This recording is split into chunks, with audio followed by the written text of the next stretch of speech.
I want to read quickly from the book of Revelation, chapter 20, starting with verse 11. The subject will be fairly obvious. Then I saw a great white throne, and him who sat upon it, from whose face the earth and heaven fled away, and there was found no place for them.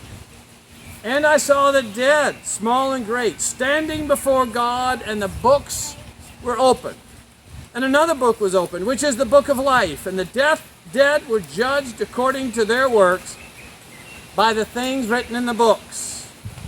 The sea gave up the dead who were in it, and death and Hades delivered up the dead who were in them. And they were judged, each according to his works.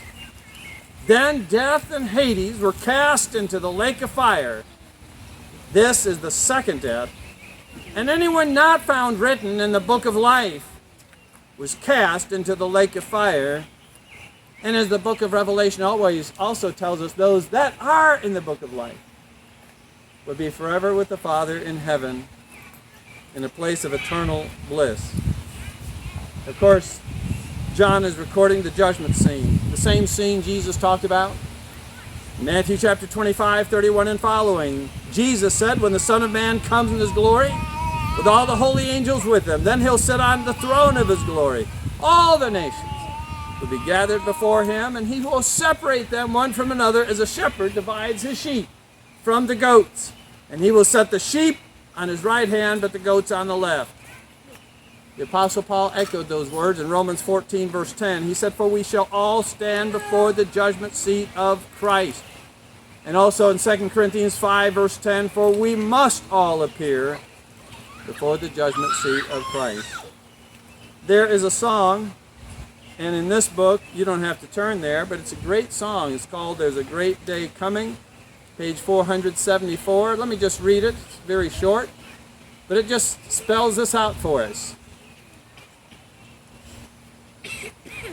Well, I thought, 674, I'm sorry.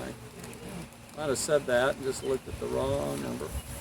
There's a great day coming, a great day coming, there's a great day coming by and by when the saints and the sinners shall be parted right and left.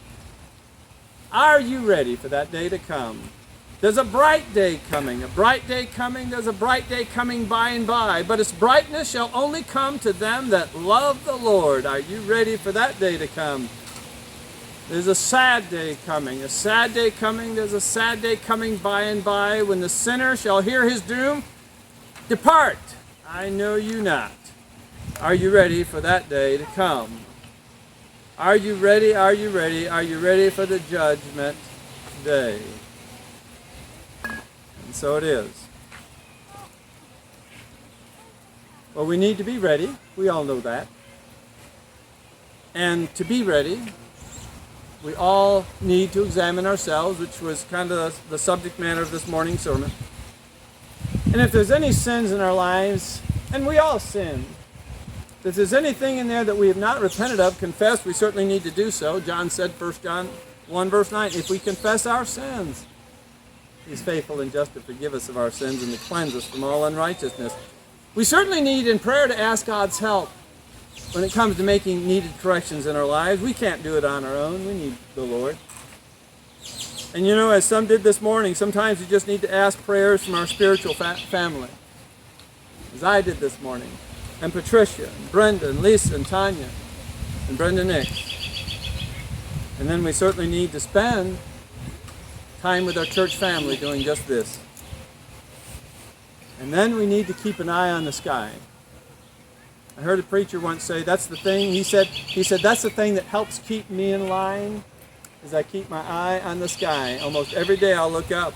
And for good reason. You know, just before Jesus ascended to heaven, the last moments with the disciples, this is after the resurrection. We read in Acts 1, 9 and following, when he had spoken these things, while they watched, he was taken up. And a cloud received him out of their sight. So Jesus rises in the air, and then suddenly a cloud forms and appears, and then it's like almost Jesus just disappears in that cloud. And while they look steadfastly toward heaven, they're looking up, as he went up, behold, two men stood by them in white apparel, who said to them, Men of Galilee, why do you stand gazing up into heaven? The same Jesus who is taken up from you into heaven will so come in like manner as you have seen him go into heaven. Meaning, as he went up into a cloud, he will descend from a cloud. Revelation 1 verse 7 says, Behold, he is coming with clouds. It will be a cloudy day, but he'll come, and every eye will see him. And then Jesus, shortly before his death, said this. And this is really the whole message tonight. I'm reading from Mark 13:32 and following. Jesus said, But of that day, the day of his return, and hour, no one knows, not even the angels in heaven, nor the Son, but only the Father. Take heed. Watch. That's where that preacher said, to keep myself in line, I look to the skies. Jesus said, watch and pray, for you do not know when the time is.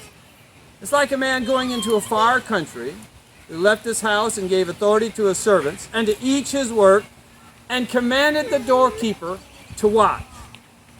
Watch therefore, for you do not know when the master of the house is coming, in the evening or at midnight, at the crowing of the rooster, or in the morning, lest, coming suddenly, he find you sleeping.